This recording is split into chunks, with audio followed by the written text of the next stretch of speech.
So my first instinct was, why don't I find out what goes on?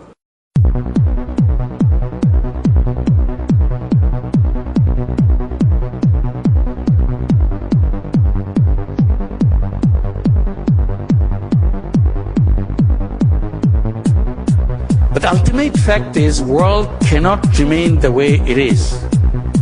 It's our job, your job, to change the way you want it to be. If you don't want to change it, it will never get changed.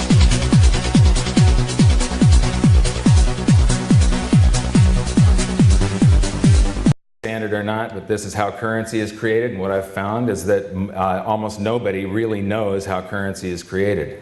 In the United States, the Treasury issues a bond which is nothing but an IOU, and the primary dealers, the biggest banks, come and show up at the Treasury auctions and buy those bonds. A few of those banks are now dead.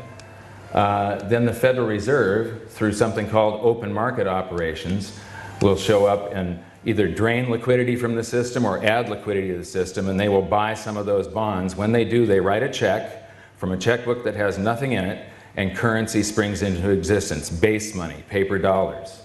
Then the next month, those banks go back and show up at a Treasury auction and buy more bonds.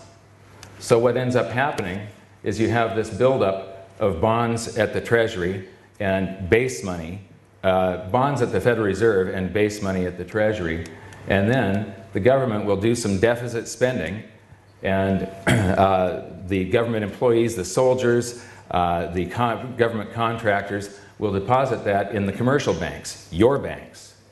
Now, the miracle of fractional reserve lending comes into play. You create a loan by taking a portion of that depositor's currency.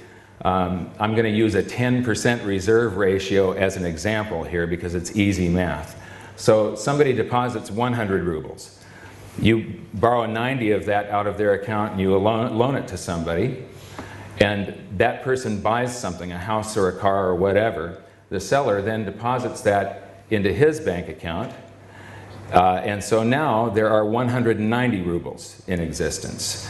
Then that bank takes 90% of that deposit and loans them out, and now there are 271 rubles in existence. And this process repeats and repeats, and under a 10% reserve ratio, it's possible.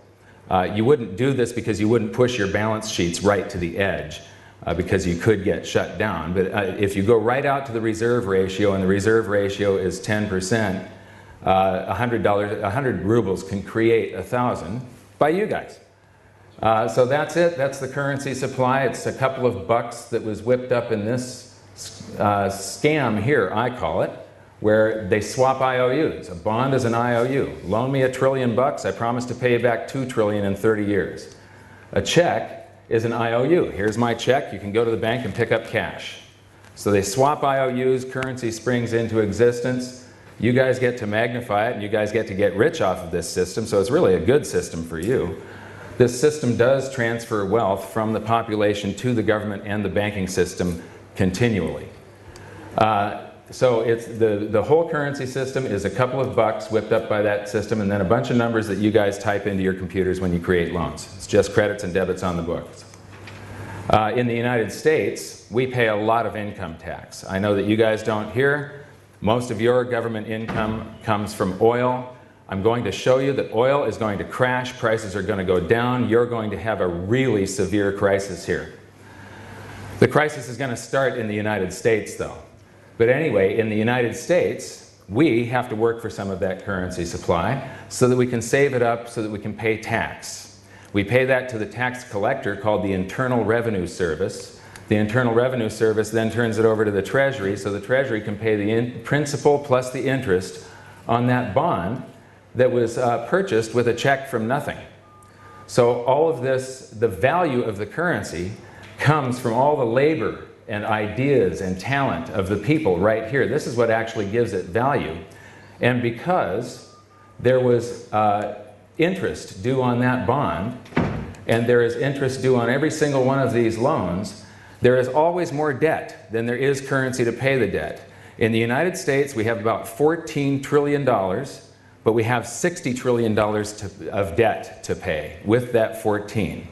It's impossible. This system cannot go on forever. It's eventually finite. Eventually, interest will start outstripping the amount that you're borrowing into existence every month, and the thing just goes into a hyperinflation eventually.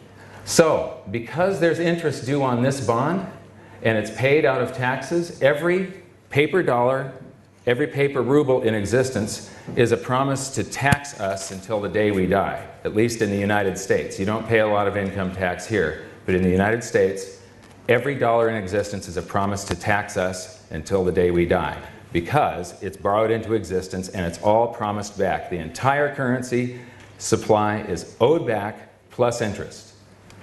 So,